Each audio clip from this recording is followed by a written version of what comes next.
अध्याय 1 part 1A। Rich dad poor dad, इसकी बहुत ज़रूरत है। क्या स्कूल बच्चों को असली ज़िंदगी के लिए तैयार करता है?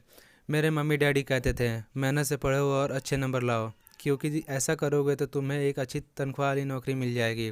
उनके जीवन का यही लक्ष्य था कि मेरी बड़ी बहन और मेरी कॉलेज की शिक्षा पूरी हो जाए। उनका मानना था कि अगर कॉलेज की शिक्षा पूरी हो गई तो हम जिंदगी में उन सभी लोगों के साथ रह सकेंगे जो पढ़े लिखे होते हैं। जब मैंने 1976 में अपना डिप्लोमा हासिल किया, मैं फ्लोरिडा स्टेट यूनिवर्सिटी में अकाउंटिंग में ऑनर्स के साथ ग्रेजुएट हुई और अपनी कक्षा में काफ़ी ऊंचे स्थान पर रही। तो मेरे मम्मी डैडी का लक्ष्य पूरा हो गया था। यह उनकी ज़िंदगी की सबसे बड़ी उपलब्धि थी। मास्टर प्लान के हिसाब से मुझे एक बिग 8 अकाउंटिंग फर्म में नौकरी मिल गई। अब मुझे उम्मीद थी कि एक लंबे करियर और कम उम्र में रिटायरमेंट की। मेरे पति माइकल भी इसी रास्ते पर चले थे। हम दोनों ही बहुत मेहनती परिवार से आए थे, जो बहुत अमीर नहीं थे। माइकल ने ऑनर्स के साथ ग्रेजुएशन किया, एक बार नहीं बल्कि 2 बार। पहली बार इंजीनियर के रूप में और दूसरी लॉ स्कूल से। उन्हें जल्द ही पेटेंट लॉ में विशेषता वाली वाशिंगटन डीसी में मानी जानी नौकरी मिल गई और इस तरह उनका भविष्य भी सुनहरा लग रहा था। उनका करियर का नक्शा साफ था और यह इस बात पता थे कि वह भी जल्दी ही रिटायर हो सकते थे। हालांकि हम दोनों ही अपने करियर में सफल रहे, परंतु हम जो सोचते थे हमारे साथ ठीक वैसा ही नहीं हुआ। हमने कई बार नौकरियां बदली, हालांकि हर बार नौकरी बदलने के कारण सही थे, परंतु हमारे लिए किसी ने भी पेंशन योजना में निवेश नहीं किया था। हमारे रिटायरमेंट फंड खुद के लगाए पैसों से ही बढ़ रहे थे। हमारी शादीशुदा ज़िंदगी बहुत सफल रही। हमारे 3 बच्चे हैं, उनमें से 2 कॉलेज में हैं और तीसरा अभी हाई स्कूल में गया ही है। हमने अपने बच्चों को सबसे अच्छी शिक्षा दिलाने में बहुत सा पैसा लगाया है। 1996 में एक दिन मेरा बेटा स्कूल से घर लौटा। स्कूल से उसका मोह भंग हो गया था। वह पढ़ाई से ऊब चुका था। मैं उन विषयों को पढ़ने में इतना ज़्यादा समय क्यों बर्बाद करूं, जो असल ज़िंदगी में कभी मेरे काम नहीं आएंगे। उसने विरोध किया। बिना सोचे विचारे ही मैंने जवाब दिया, क्योंकि अगर तुम्हारे अच्छे नंबर नहीं आए तो तुम कभी कॉलेज नहीं जा पाओगे, चाहे मैं कॉलेज जाऊं या ना जाऊं। उसने जवाब दिया, मैं अमीर बनकर दिखाऊंगा। अगर तुम कॉलेज में ग्रेजुएशन नहीं हुए तो तुम्हें कोई अच्छी नौकरी नहीं मिल सकेगी।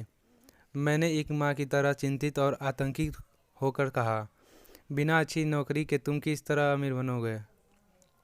तुम ऐसे सपने कैसे देख सकते हो? मेरे बेटे ने मुस्कुराकर अपने सिर को बोरियत भरे अंदाज में हिलाया। हम यह चर्चा पहले भी कई बार कर चुके थे। उसने अपने सिर को झुकाया, अपनी आंखें घुमाने लगा। मेरी समझदारी भरी सलाह एक बार फिर से उसके कानों के भीतर नहीं गई थी। हालांकि वह स्मार्ट और प्रबल इच्छा शक्ति वाला युवक था, परंतु वह नम्र और शालीन भी था। मम्मी, उसने बोलना शुरू किया और भाषण सुनने की बारी अब मेरी थी।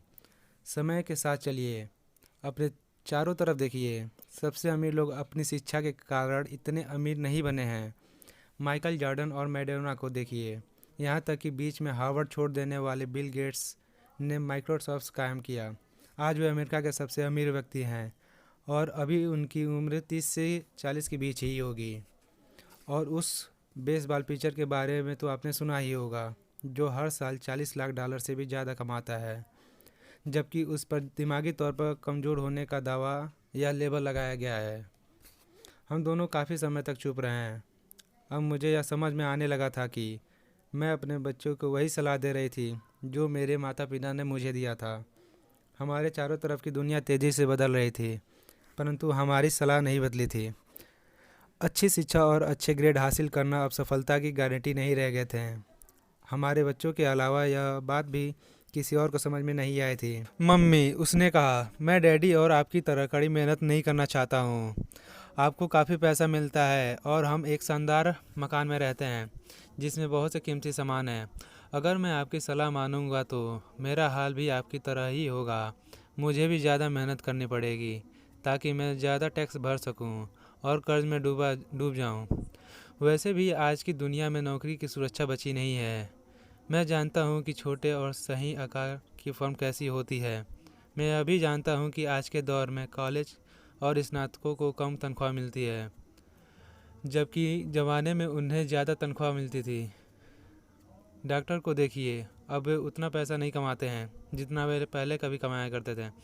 मैं जानता हूँ कि मैं रिटायरमेंट के लिए सामाजिक सुरक्षा या कंपनी या किसी पेंशन का भरोसा नहीं कर सकता। अपने सवालों के मुझे नए जवाब चाहिए। वो सही था, उसे नए जवाब चाहिए थे। और मुझे भी। मेरे माता पिता की सलाह उन लोगों के लिए सही हो सकती थी जो 1945 के पहले पैदा हुए थे, पर यह उन लोगों के लिए विनाशकारी साबित हो सकती थी जिन्होंने तेज़ी से बदल रही दुनिया में जन्म लिया था। अब मैं अपने बच्चों को यह सीधी सी बात नहीं बता सकती थी, स्कूल जाओ, अच्छे ग्रेड हासिल करो और किसी सुरक्षित नौकरी की तलाश करो। मैं जानती थी कि मुझे अपने बच्चों की शिक्षा सही दिशा में लाने के लिए नए तरीकों की खोज करनी पड़ेगी। एक माँ और एक अकाउंटेंट होने के नाते मैं इस बात से परेशान थी। स्कूल में बच्चों को धन संबंधी शिक्षा या वित्तीय शिक्षा नहीं दी जाती। हाई स्कूल खत्म होने के पहले ही आज के युवाओं के पास क्रेडिट कार्ड होता है।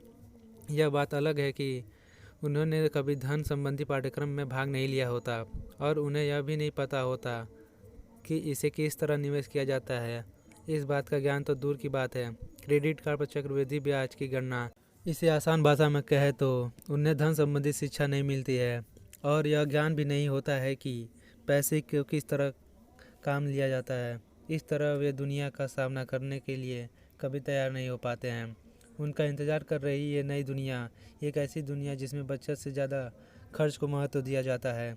जब मेरा सबसे बड़ा बेटा कॉलेज के शुरुआती दिनों में अपना क्रेडिट कार्ड को लेकर कर्ज में डूब गया तो मैंने उसके क्रेडिट कार्ड को नष्ट करने में उसकी मदद की। साथ ही मैं ऐसी तरकीब भी खोजने लगी जिससे मेरे बच्चों में पैसे की समझ आ सके। पिछले साल एक दिन मेरे पति ने मुझे अपने ऑफिस में फ़ोन किया। मेरे सामने एक सज्जन बैठे थे और मुझे लगता है कि तुम उससे मिलना चाहोगे।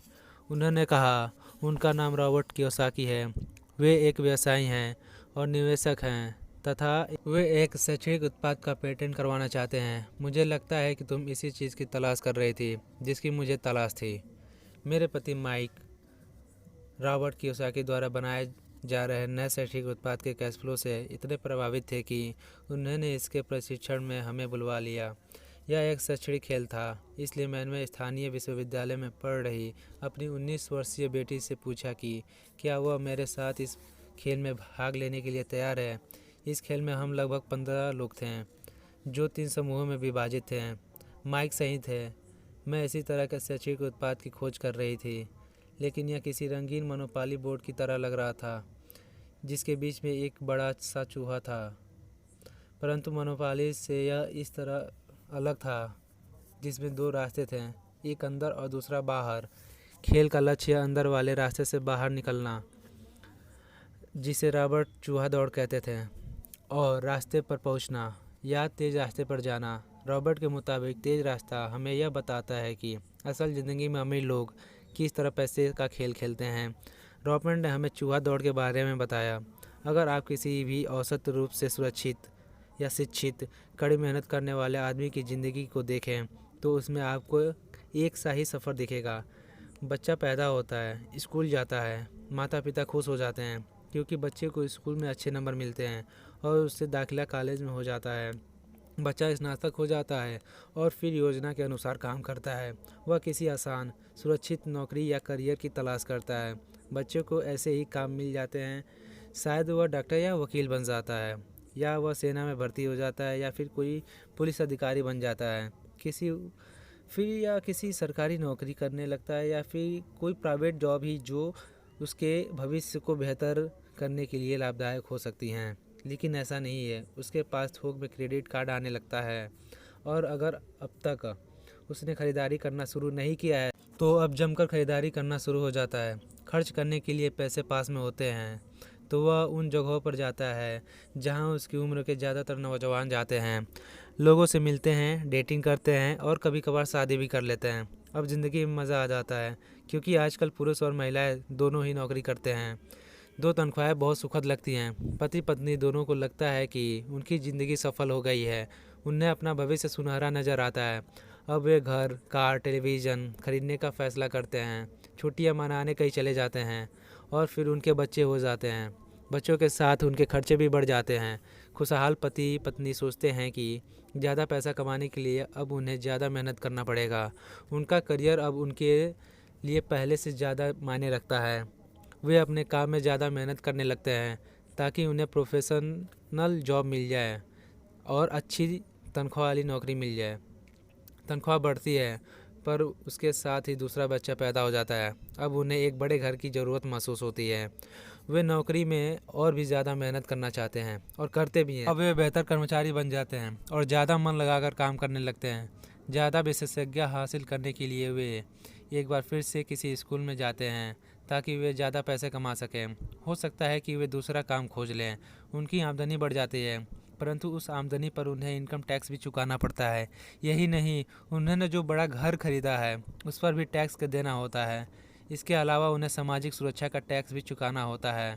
इसी तरह बहुत से टैक्स चुकाते चुकाते उनकी तनख्वाह चुक जाती है।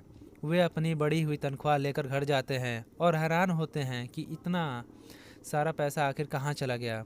भविष्य के लिए बचत के हिसाब से वे कुछ म्यूचुअल फंड खरीद भी और अपने क्रेडिट कार्ड से घर का किराना का सामान खरीदते हैं। उनके बच्चे की उम्र अब 5 या 6 साल हो जाती है। यह चिंता भी उन्हें सताने लगती है कि बच्चों को कॉलेज के लिए, शिक्षा के लिए भी जो बचत करना ज़रूरी है।